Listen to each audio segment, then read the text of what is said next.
Here's the thing.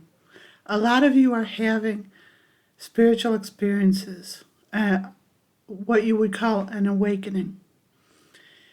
And so what it does is it makes you question everything you've ever known, and it makes you want to have answers.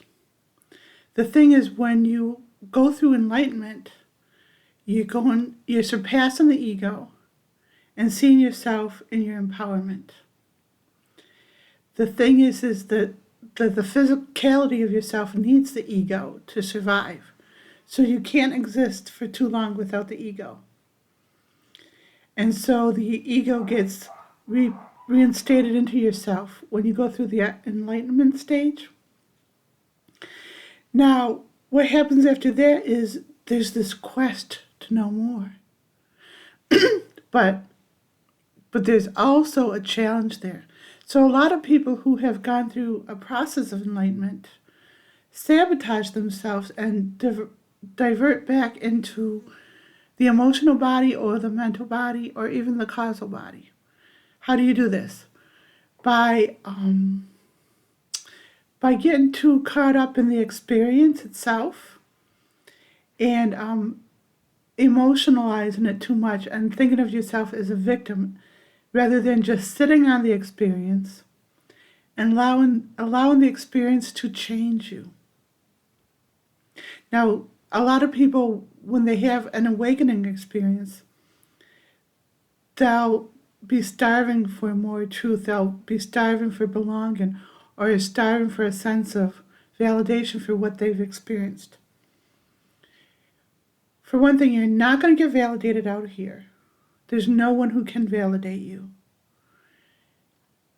And for another thing, you can't get your answers out here either because you had to somehow go within and surpass all the programming, conditioning, the training, the trauma you've ever experienced, all the lies you've ever been told, all the limitations you've ever experienced.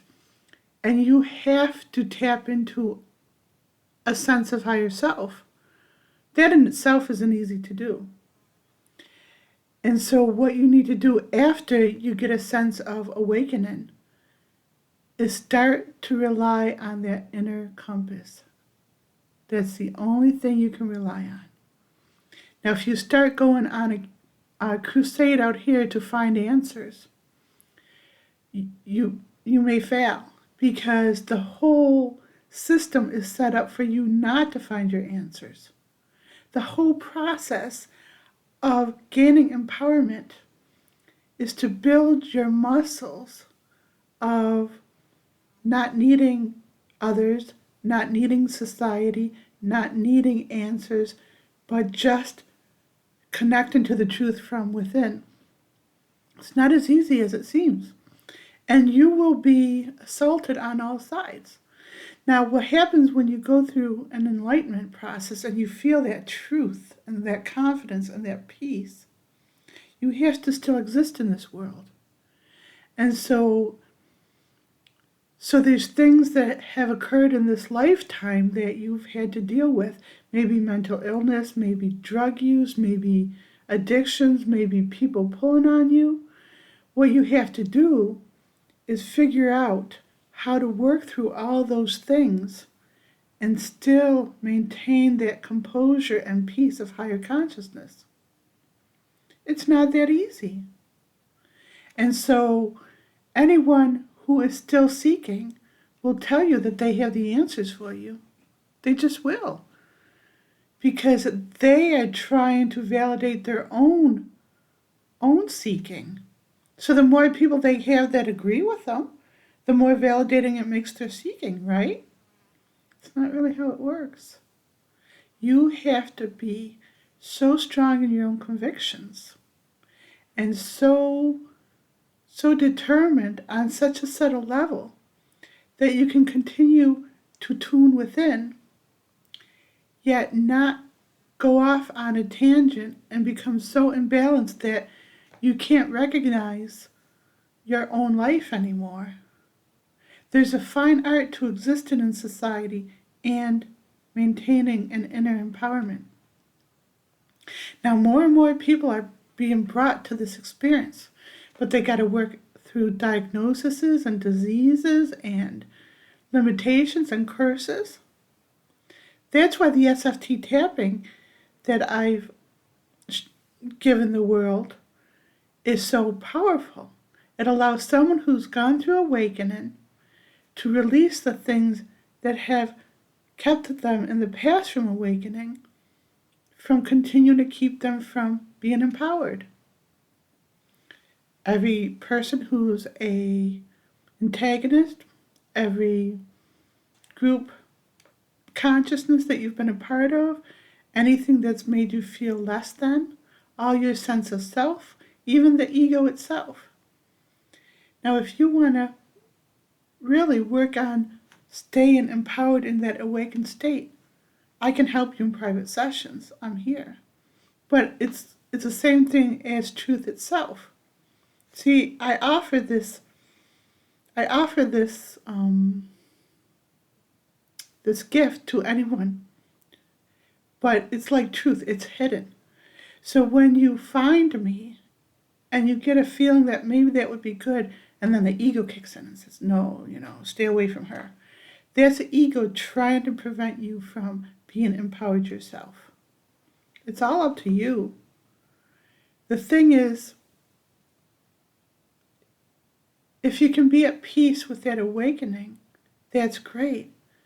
But so many people want to get that validation that happened to them. And so they start pulling others in, and they need others to agree with them, and they need others to see you that way.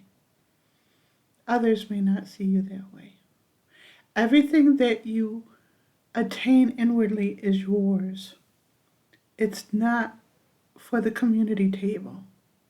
Now, having said that, as soon as you hold your empowerment, then all your gifts, all the truth, all the love that you share is then extended to the world through you. See, it's like the Zen thing. You can't validate yourself through the ego. But once you overcome the ego and you are okay with the empowerment within yourself, you feel it, you know it, you breathe it, then you're there for the whole world to benefit from. But not in an ego way. And when more people get that way, when more people serve and give their love and truth just for the sake of it holds them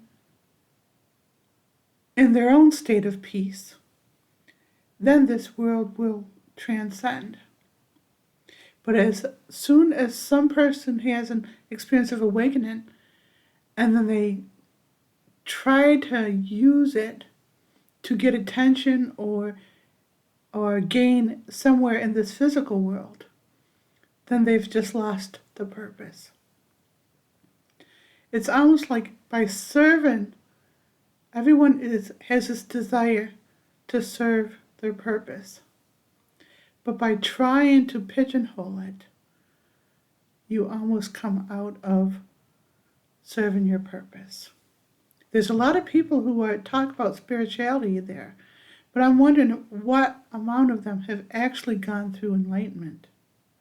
It's interesting because I'm recording this and there's this fly in the room and he's buzzing around and I don't even know if you guys can hear him and stuff.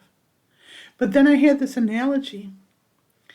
Someone who's had the experience of spiritual enlightenment and wants to know more about how to maintain this stance and how to empower humanity through that stance. Well, and then they try to find that through other people out there. It's almost like someone who has learned how to fly and then is trying to maintain how to fly and are trying to learn from a housefly.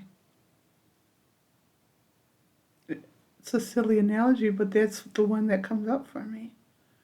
It's like there is no equal to you when you've went through empowerment. It's a real and valid thing. And the more you question it, the more you ask other people about it, the more you give them credibility by asking for their experience, the more you're dumbing down your own empowerment. So if you can find a way to maintain your empowerment without having to give it over to someone else, that's huge. And if anything on my website, anything on the videos I've shared or the sessions I've shared or the SFT protocols I've shared can help you do that, then that's great. I may never know you, but I'm happy to assist you.